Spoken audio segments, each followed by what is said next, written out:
54 of Sports Shorts with our guest today, my good friend, a longtime SLA member, sadly no longer a board member because of term limits, but a big fan of our organization, the great Stephanie Vardavas. Welcome. Happy to be here. So happy to have you. The way we like to start our show is very simply to have our guests talk about what they're doing these days. I know your career has spanned a bunch of different industries, from baseball to agency to Nike to being a teacher. But why don't you start off and tell us a little bit about what you're doing these days and maybe get into your path in the profession. So these days I have my own practice here in Portland, Oregon, where I live. And I have a relatively small group of clients who keep me hopping enough. I consider myself semi-retired, which is to say, if I had an opportunity to work 40 hours a week, I would turn it down because it's not the life I want to be living right now. But I have clients who keep me busy in every one of the practice areas that I practiced in before I moved to Portland and during my years at Nike. I have a client for whom I'm basically their product counsel in the sports and outdoor space. I have other clients for whom I do sports marketing and licensing work.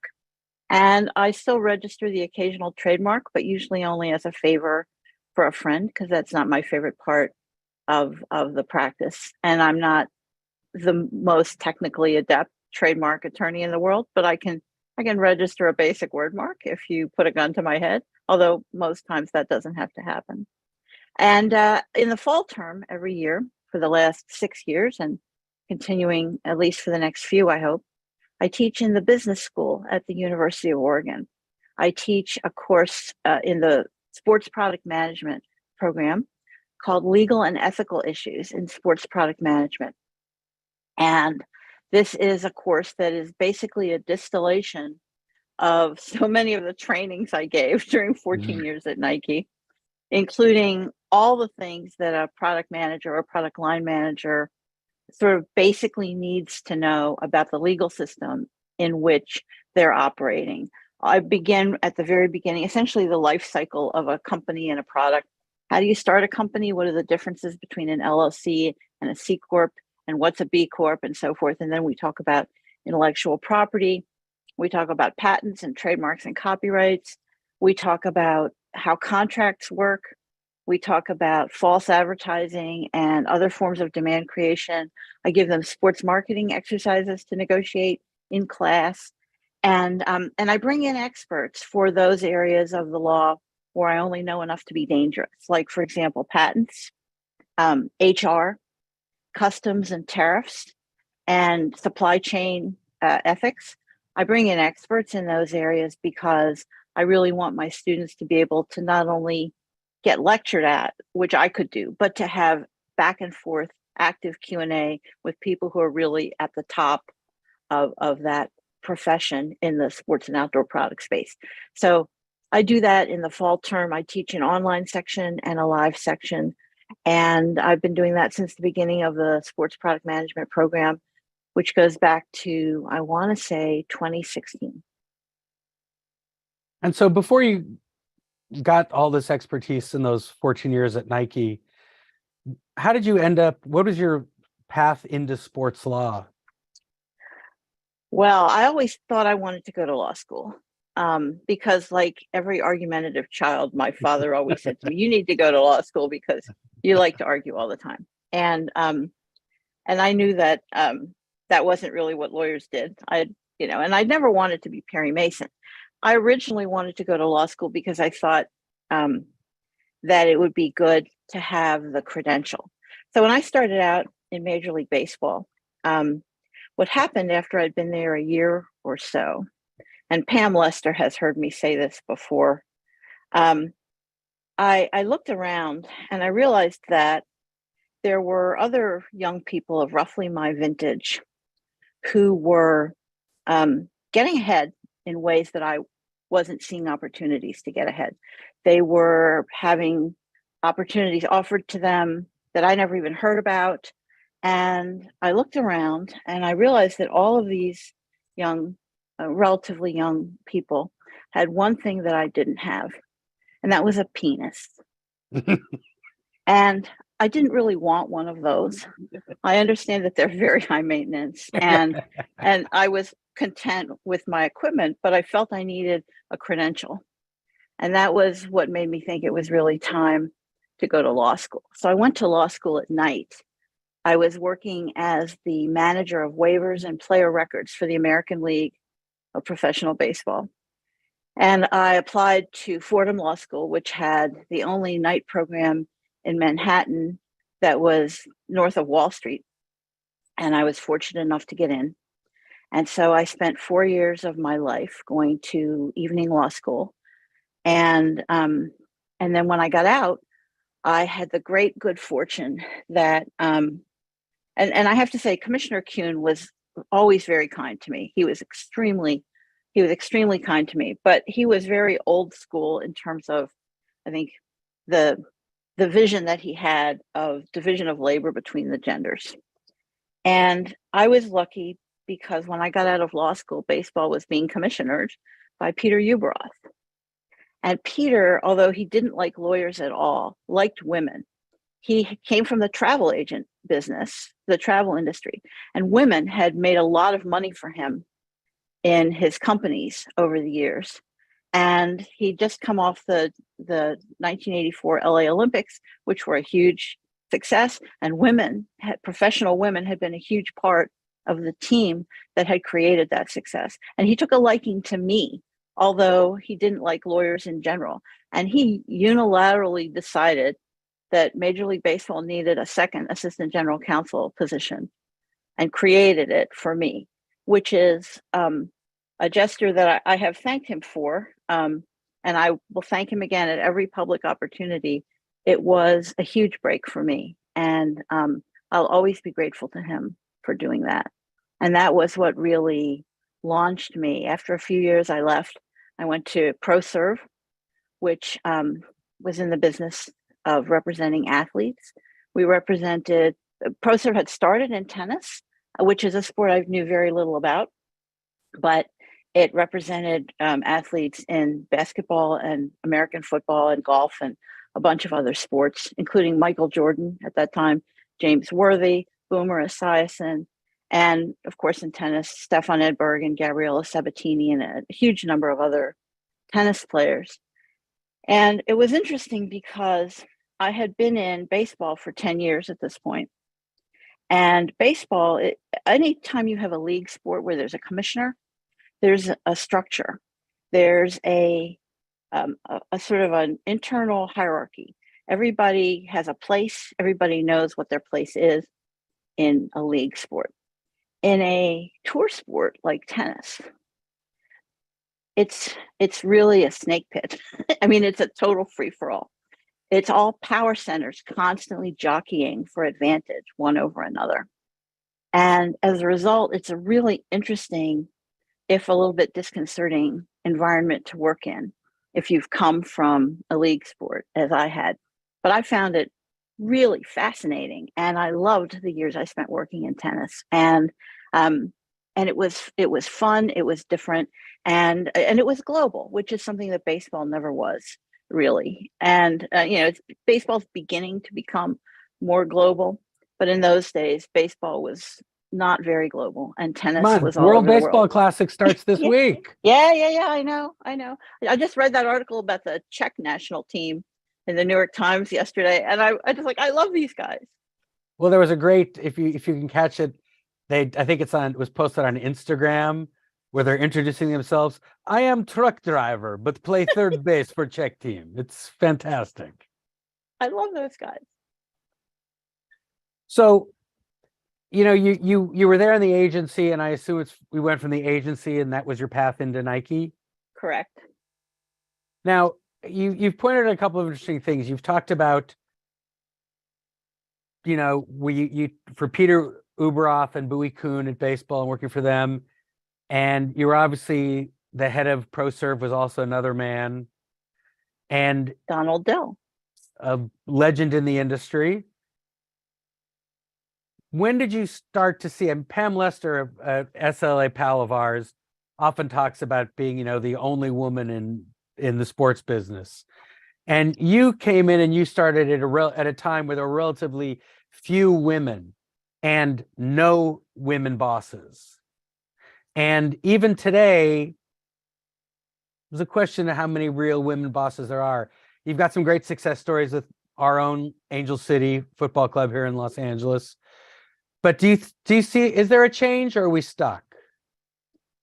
I Or think Jessica Berman, the yeah, head of yeah, the head of NWSL?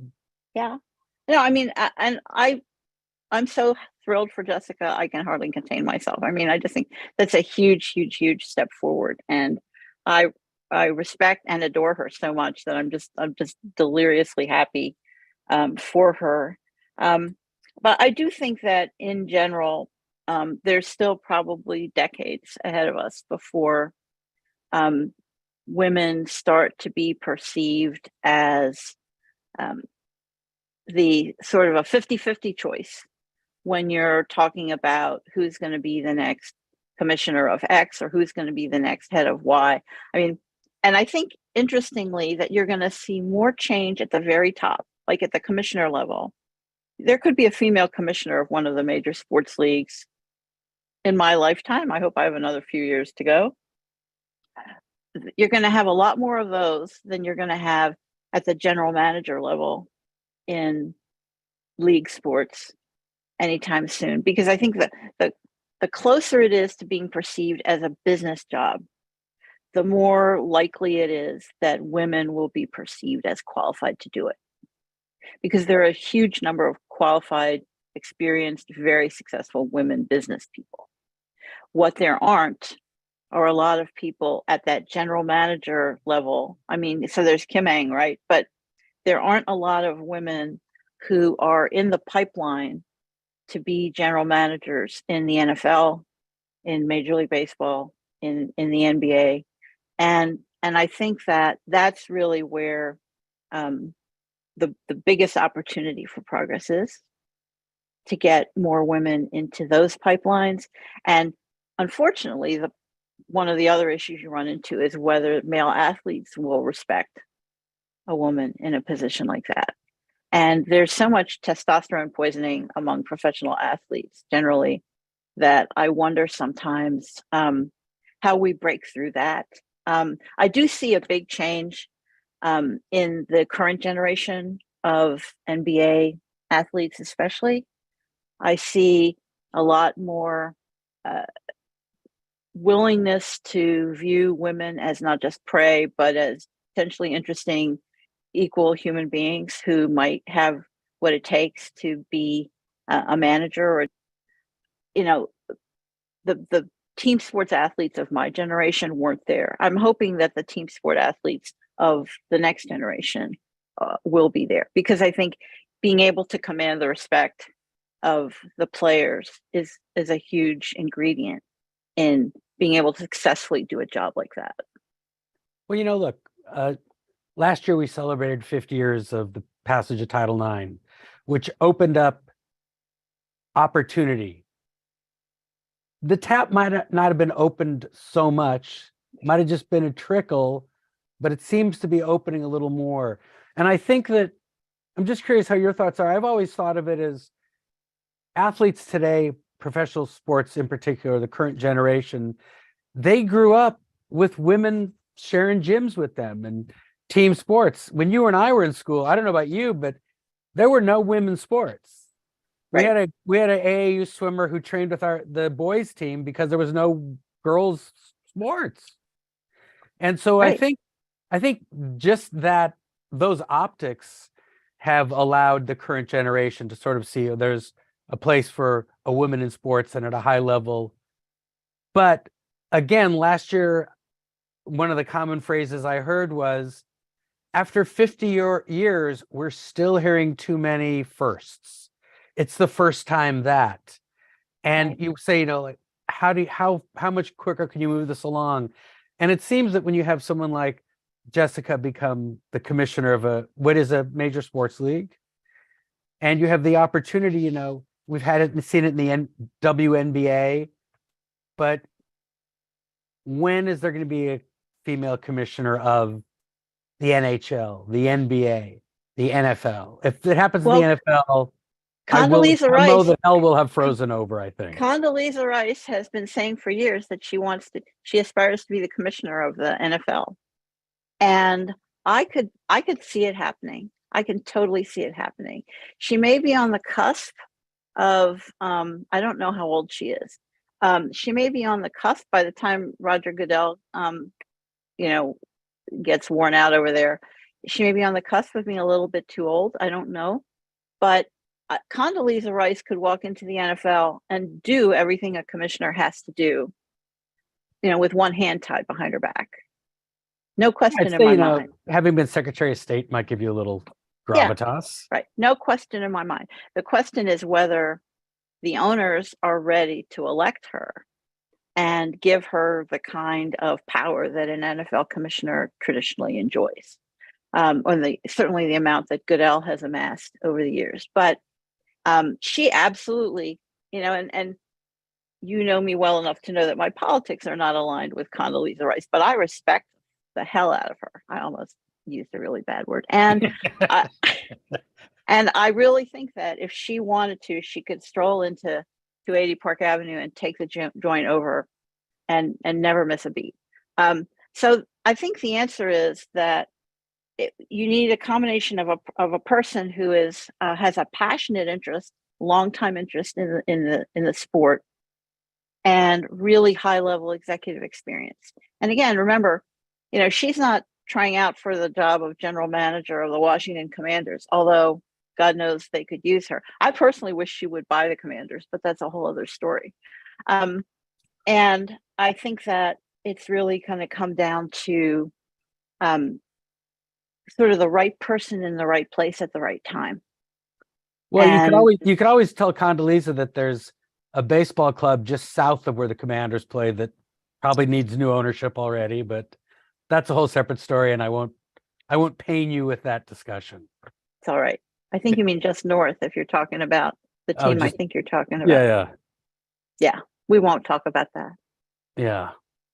So I think, we've been talking a little bit about and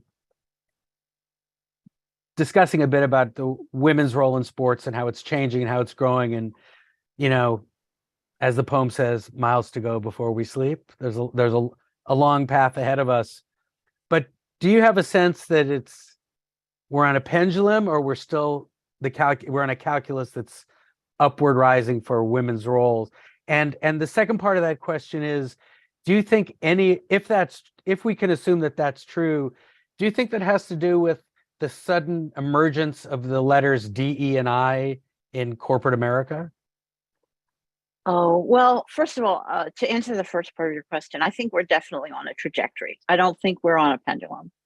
I think we're on a trajectory. And circling back, so we just had Black History Month. So, remember the arc of history curves toward justice. And I really do believe that in general, a huge number of extremely qualified, well-educated women are gathering experience and relentlessly pushing that trajectory ahead. There's critical mass now in a way that there wasn't 40 years ago. And there's going to be more and more critical mass as more girls come out of college and start up that trajectory and start pushing and pushing and pushing. And the other thing I think that has to happen is that we need more women owners.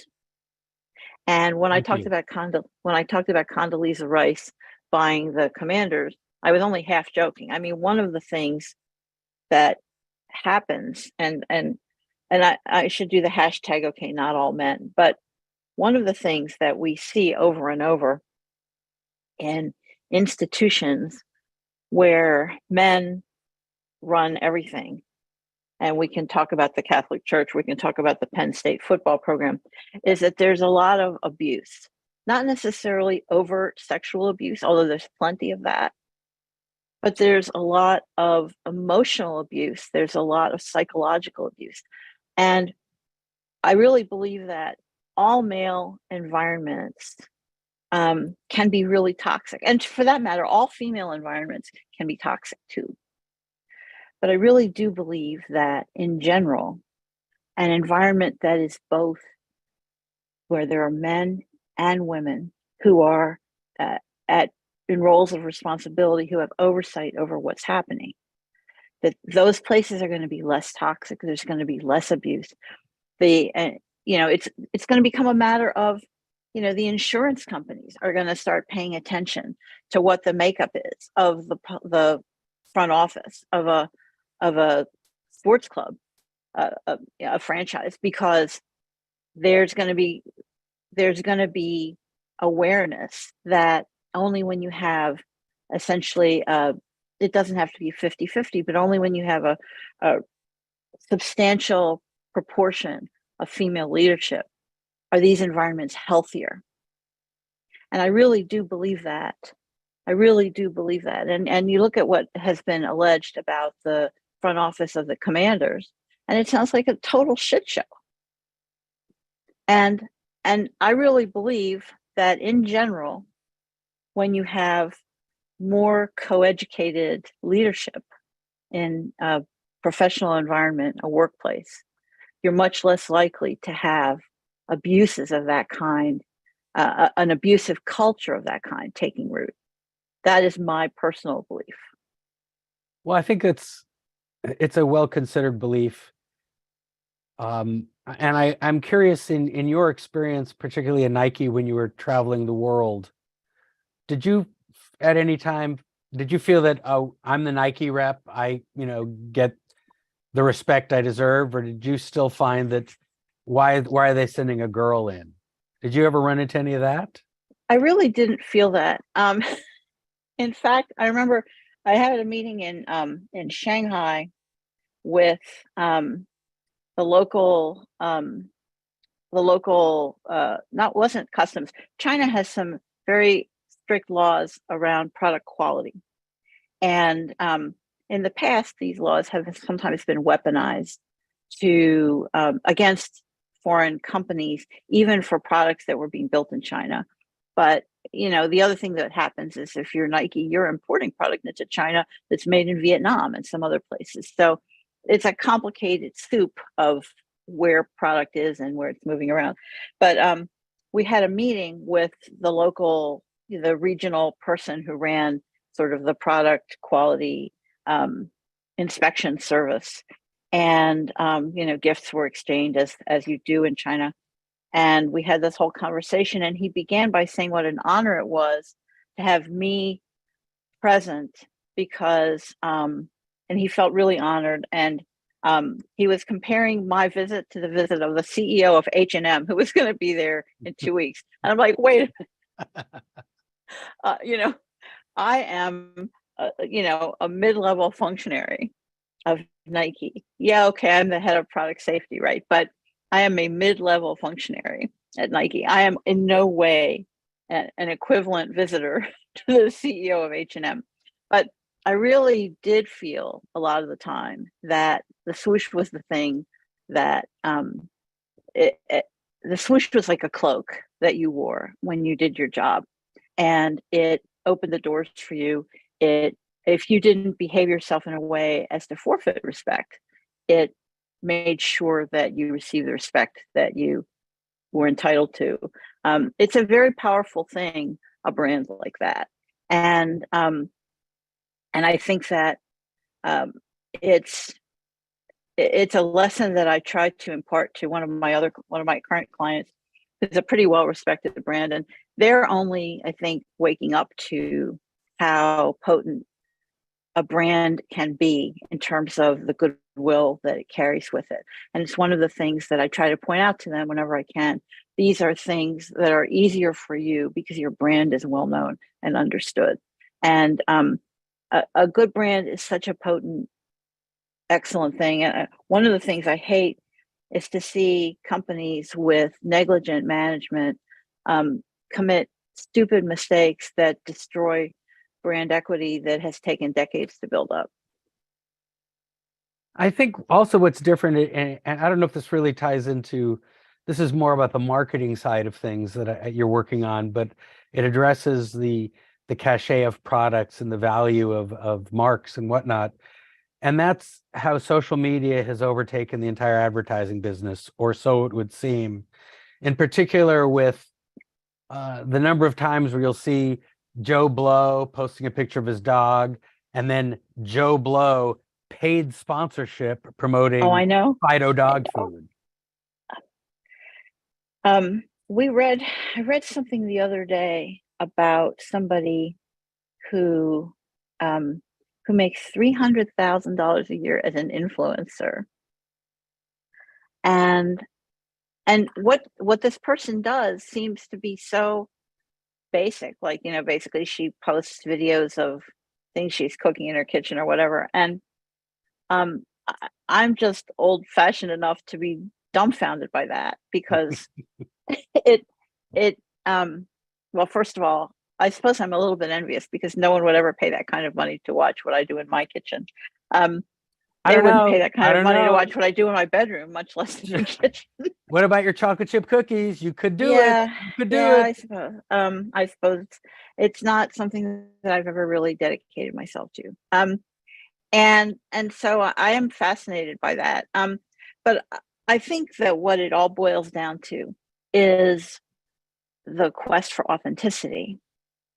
And I think that's one of the reasons that influencers were so resentful of the Federal Trade Commission requirement to start disclosing that they were being paid for promotions that they do, because it it pulls back the curtain a little bit on the fact that this is ultimately an advertising transaction, just like any other advertising transaction. But I think that the people who make a go of it are sufficiently good at it that they allow the viewer to forget that what they're seeing isn't an authentic expression of someone's daily life. It's a paid advertising transaction. And people, advertisers, are looking for ways to crack through that shell of cynicism.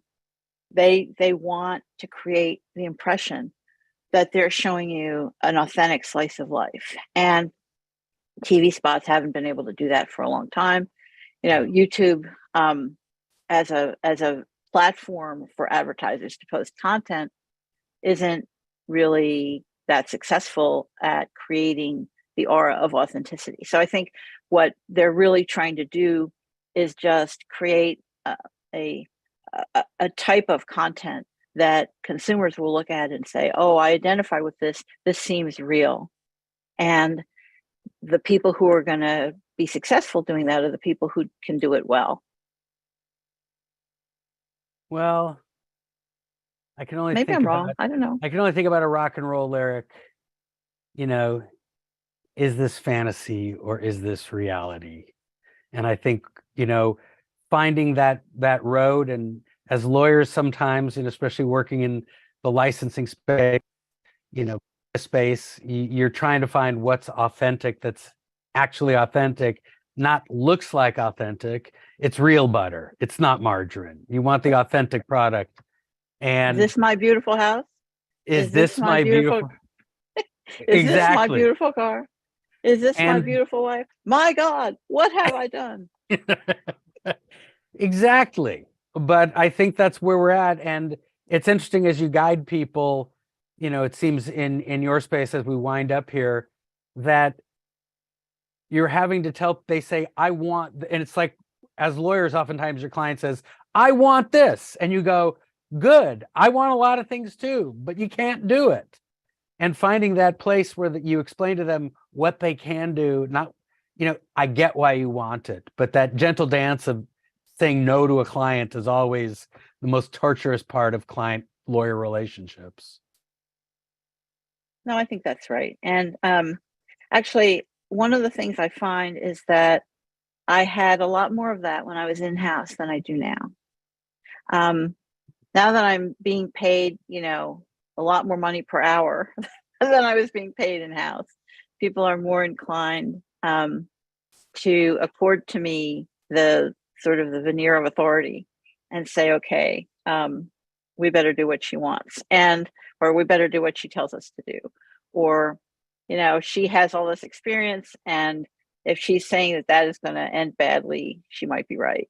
So I don't experience that a lot in private practice. I experienced it a lot more within Nike, where I was, or not just Nike, but more recently Nike, where, I would tell somebody in-house, don't do this, and they would, be extremely resistant to that kind of advice.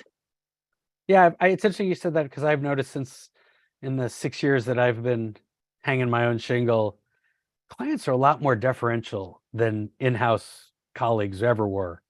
Oh, And yeah. they're like, I'm actually paying you, so I should probably listen to what you have to say.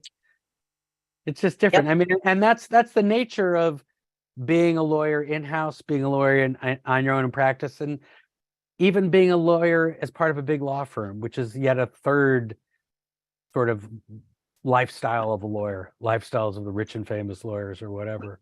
That's the one I've never had, and I can't say I'm sorry. The rich and famous, yeah. Well, The big firm lawyer. I've never done neither. that. Not that I have anything against them. No. But Some of my best friends have done that, but it's it's something I've never done, and I don't cry into my pillow at night about missing out on it. Into a pillow, not my pillow, but we can move on from that. Actually, I own two My Pillows that I bought a million years ago before I ever heard of the guy. I bought them from one of the daily deal sites for like $15 because I was curious about them, and they're terrible.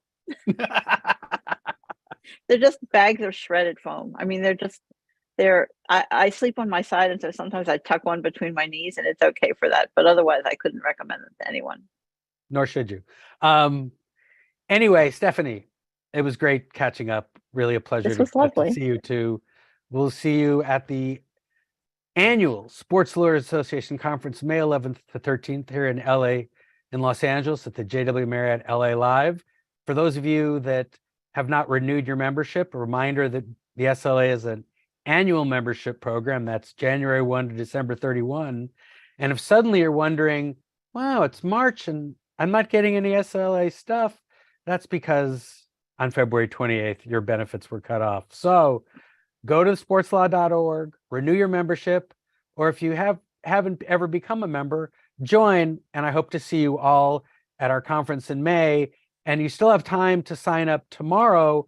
We're doing, in honor of Women's History Month, we're doing an immigration webinar. So please sign up for that. You can go to thesportslaw.org and find all those programs we have coming up and local outreach programs. So look forward to seeing you all in a couple of weeks. And Stephanie, I'll see you here in LA at the conference in a couple months. It's a deal. Thank you again for doing this with us today. Really.